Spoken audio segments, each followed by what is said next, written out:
আমি তোমাকে ভালোবাসি কথাটা বলা যতটা সহজ, এই ভালোবাসি কথাটাকে আঁকড়ে ধরে ভালোবাসার মানুষটিকে নিয়ে বাঁচা ততটাই কঠিন।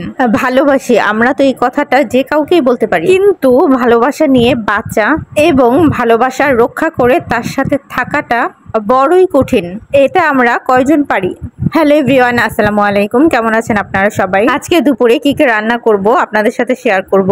প্রথমে চাল ধুয়ে নিচ্ছি, ভাত রান্না করব, তাই চাল ধুয়ে চুলায় ভাত বসিয়ে দিলাম। ভাত বসিয়ে এদিকে আমি শাক বেছে নিচ্ছিলাম। আজকে শাক ভাজি করব আর মাছ রান্না করব। শাকগুলো বাছা হয়ে গেলে শাকগুলো ধুয়ে কুচি করে কেটে নিচ্ছিলাম। শাক কাটা হয়ে গেলে কিছু পেঁয়াজ কুচি কুচি করে কেটে নিচ্ছিলাম। পেঁয়াজগুলো কুচি কুচি করে কেটে নিয়ে সাথে কিছু কাঁচামরিচও কেটে নিচ্ছিলাম। আজকে আমি পাঙ্গাস মাছ রান্না করব। অনেক আপুরা আছেন পাঙ্গাস মাছ ঠিকভাবে পরিষ্কার করতে পারেন না, তাদের আজকে দেখাবো খুব সহজে কিভাবে পাঙ্গাস মাছ পরিষ্কার করবেন। প্রথমেই হাঁড়ি পাতিল মাজার যে স্টিলের মাজনিটা আছে সেটা দিয়ে মাছটা ভালোভাবে ঘষে ঘষে ক্লিন করে নিলাম। স্টিলের মাজনিটা দিয়ে ভালোভাবে ঘষলে মাছের উপরের ময়লাটা খুব তাড়াতাড়ি পরিষ্কার হয়ে যায়।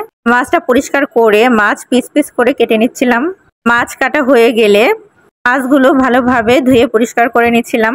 মাছ পরিষ্কার করা হয়ে গেলে কিছু মাছ ফ্রিজে রেখে দিব, আর এখন কিছু রান্না করব। এই জন্য মাছগুলো আলাদা করে রাখছিলাম। মাছগুলো আলাদা করা হয়ে গেলে যে মাছগুলো এখন রান্না করব সেইগুলো হলুদ আর লবণ মাখিয়ে নিচ্ছিলাম। হলুদ আর লবণ মাখানো হয়ে গেলে চুলায় কড়াই বসিয়ে দিলাম এবং তাতে তেল দিয়ে দিয়েছি। তেলটা যখন গরম হয়ে আসবে তখন একে একে মাছগুলো দিয়ে দিব। মাছগুলো এক পিঠ হয়ে গেলে মাছগুলোর অন্য পিঠ উল্টে দিব। এইভাবে উল্টে পাল্টে মাছগুলো ভালোভাবে ভেজে নিব। মাছগুলো ভাজা হয়ে গেলে চুলায় কড়াই বসিয়ে দিলাম এবং কড়াইতে তেল ঢেলে দিলাম। তেলটা যখন গরম হয়ে আসবে তখন তার মধ্যে কুচি করে কেটে রাখা পেঁয়াজগুলো দিয়ে দিয়েছি। পেঁয়াজগুলো কিছুক্ষণ ভেজে নিব। পেঁয়াজগুলো ভাজা হয়ে গেলে তার মধ্যে একটু পানি দিয়ে দিব। এখন সব রকমের মশলা, মরিচের গুঁড়া, হলুদের গুঁড়া, স্বাদ মতন লবণ এবং সবশেষে দিয়ে দিব আদা রসুন বাটা। সব রকম মশলা দেওয়া হয়ে গেলে মশলাটা ভালোভাবে কষিয়ে নিব। মশলা থেকে যখন তেলটা আলাদা হয়ে যাবে তখন তার মধ্যে ঝোল দিয়ে দিব। তারপর সেই ঝোলের মধ্যে একে একে সবগুলো মাছ দিয়ে দিব। মাছগুলো দেওয়া হয়ে গেলে কিছুক্ষণ মাছটা রান্না করে নিব। কিছুক্ষণ রান্না করার পর মাছটা যখন হয়ে যাবে চুলা থেকে নামিয়ে নিব। এদিকে শাক ভাজি করার জন্য চুলায় কড়াই বসিয়ে দিলাম এবং তাতে কাঁচামরিচ, পেঁয়াজ, রসুন সবকিছু দিয়ে দিলাম। এখন কিছুক্ষণ তেলে ভেজে নিব।